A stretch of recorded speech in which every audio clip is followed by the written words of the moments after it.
had a conversation with an acquaintance, and the topic of corruption came up. My view on corruption is that it's a serious problem. His view was that it's no big deal. It doesn't really affect a society. I didn't say much to refute him because I don't have the energy to do that on the fly. But I want to talk about that now in this video. The normal distribution, or bell-shaped curve, appears repeatedly in nature. It's most commonly associated, in my experience, with the distribution of IQs. IQ can translate into a lot of things, but IQ aside, a lot of human attributes are normally distributed like this. So other aptitude measurements can be correlated to IQ. So people with high IQs tend to be better at certain things. So if we instead just say human aptitude is normally distributed, we have some average person and there are more of them than anyone above or below. So extending that concept to critical thinking, I would say that critical thinking ability tends to be normally distributed as well, and that intelligent people tend to be better at it. They tend to look at more layers of a thing. They look more layers deep into it. They tend to consider the second and third order consequences of a potential action. They're not going to be satisfied with the casual lies in the form of simple explanations that won't stand up to deeper scrutiny. Unfortunately, what people consider to be true is more determined by consensus than actual data. And the reality of the bell-shaped curve is that consensus can be created by a small group of liars at the upper tail, and it creates the version of truth by which the meteor part of the bell curve lives. I don't think the person who doubted the impact of corruption on a society was an idiot. I would say he was at least of average intelligence, but he couldn't extrapolate out the impact of corruption. And I think that's a common condition. I think we suffer for it in ways that we can't understand. And there's no great effort on the part of those who control our institutions to educate the public on it. A lack of corruption in a society is taken for granted. It's kind of invisible. And for those who live under this invisible umbrella of its benefits, they can't see how the appearance of corruption will play out and destroy, eventually, their liberty and prosperity. Like this guy I was talking to, he doesn't see the connection between corruption and the destruction of a society. It seems there's not enough such people in society to impress the mechanism of corruption into the collective conditioning of society. And people who benefit from corruption not only refrain from educating the public about it, but actively suppress that. It's clear that there is a disconnect between the will of the average person and the leadership of countries throughout the world. But the West is not an exception. There also is a disconnect between the electorate and the elected. And this is a function of corruption. Corruption is the coefficient by which private resources are converted into public policy on behalf of interests that don't have the public's best interests at heart. So for a society at the starting point of not suffering the effects of corruption, the pace at which that society is destroyed by it depends on both the moral fortitude of those entrusted to represent the interests of the public and the checks and balances that have been put in place by its founders. I'm convinced that the Western governments have been captured by NGOs controlled by oligarchs as well as various intelligence agencies. All of these actors are doing things in their own self-interest, which is a function of compliance with the people who either pay them in some way or allow them to remain free and in power by the withholding of some information that could be disclosed in the event of disobedience. The average man has devolved into something so morally weak that even those in the halls of power can be counted on to fall victim to bribes and honeypots. The counterintelligence agencies have failed to protect the public interest from oligarchs and foreign interests. The mass effect on conditioning stemming from corruption in the institutions that shape laws and minds is a hiding of the truth, a disconnection from reality into a narrative that favors those who control our so-called leaders. In the absence of some countervailing mechanism, the public will be vulnerable to this kind of corruption because the average human being lacks the capacity and will, due to conditioning, to question the narrative that's fed to them through trusted but corrupt institutions. I don't think the average person understands the consequence of a disconnection from the truth. When I was in school, I took a course in sports and economics. And it wasn't really about sports, but rather an exercise in applying econometric techniques to sports data, because sports give us such good data. And in sports itself, econometric techniques can be used to optimize a team's performance and competitiveness. So a simple example would be expected return. You have shooting averages and batting averages, and you can position your players in a way that maximizes your expected return of points. So the probability of success times the payoff in points. You're maximizing that by paying attention to each player's measured historical performance. Sports statistics are in alignment with the truth, generally speaking. To illustrate the impact of a disconnection from truth, consider a team that had to work from player stats that had no bearing on reality. Their positioning of players would be random as opposed to strategic, and as a consequence, they would not perform as well. The same concept can be applied to a country where all of the local leaders lie about their region's performance in various measures. The reason why they do it is because the national leadership imposes consequences on truth tellers, and as a result, they have to guide the country while blinded of any reliable data. Nobody can trust anybody because there are no reliable weights and measures, so to speak, and thus problems persist because nobody has the data to connect the dots, and productivity is diminished. Another product of a disconnection from the truth is misallocation of resources. If we have to pretend that people are better at what they do than they actually are and promote them according to that, there's a hit to a number of things, like the quality of products, productivity itself, and the safety of things in general, because we've got people all on the wrong seats on the bus. That pretending can be a function of nepotism or cronyism.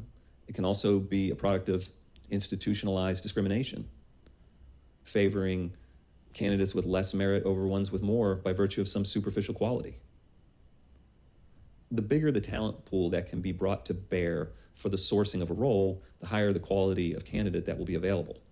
The sizing of that talent pool can be diminished by corruption or expanded by a lack of corruption. So for example, in a country where opportunities are hoarded by a small segment of the population, an elite, you would expect to see poor performance of that country on the international stage in events like the Olympics, because the people with the most talent would just never get the opportunity to compete, and only the people from the elites would, and that talent pool is small. So it's not going to compete well against a country that sources its athletes from the entire population. This is the case for egalitarianism and equality of opportunity based on merit and not pedigree. I think I've seen world leaders casually lie about things my whole life. And for most of that time, though, the opportunities for the public to dive deeper into those assertions was limited by the small number of media outlets and the gatekeepers who kept the truth tellers relegated to the fringe. That's less possible nowadays, and so the upper tail of the bell curve is filling up with people who have done a deeper dive into things and can call out the lies. But at the same time, the technology to play whack-a-mole against these truth tellers has also advanced.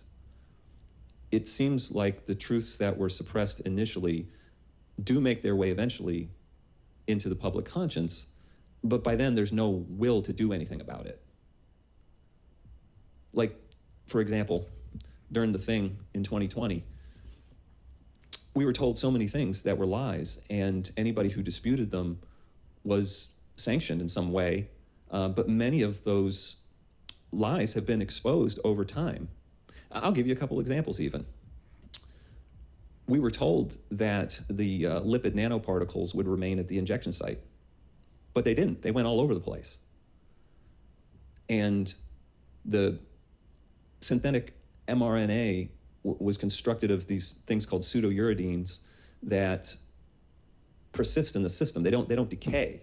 And so, now we see that there's spike proteins in people 700 days after the fact. And of course, everybody who didn't participate was treated as if this were a sterilizing thing, the absence of which endangers others. But that was not the truth. So these were all lies, and people paid a big price for it. And now that the truth has come out, it's so far after the fact that nothing's going to happen. Unless there's an explosion of complications stemming from it, eventually, it can be obscured for only so long. And even when that's exposed, we don't seem to have equal justice. The outcome for an accused person in Western society is very much a function of their station. I'm not saying it's not that way everywhere else, but we're supposed to have equality in the eyes of the law. We're supposed to be nations of laws, not nations of men. But there are, in fact, people who seem too important to face real consequences for their actions. And that is where we are right now in history. We have reached a point where the corruption at the top is so ubiquitous that it's interlaced like a system of roots. And thus the corrective mechanisms themselves being corrupt have no impetus to, one, gain purchase over the root structure. And even if they did, they are controlled by the corrupt interests that they don't dare police. That said, we know about this corruption because of partisanship. We can see as each side mutually peels back the facade on their opponents that there is corruption throughout. The balance of power in the United States has shifted such that one side is now positioned to expose and prosecute a large number of its adversaries. And I think that's what we're about to see. I think we're about to see a massive number of arrests and incarcerations. The other side made an unprecedented but insufficient attempt to do the same when the shoe was on the other foot in terms of power, and they failed.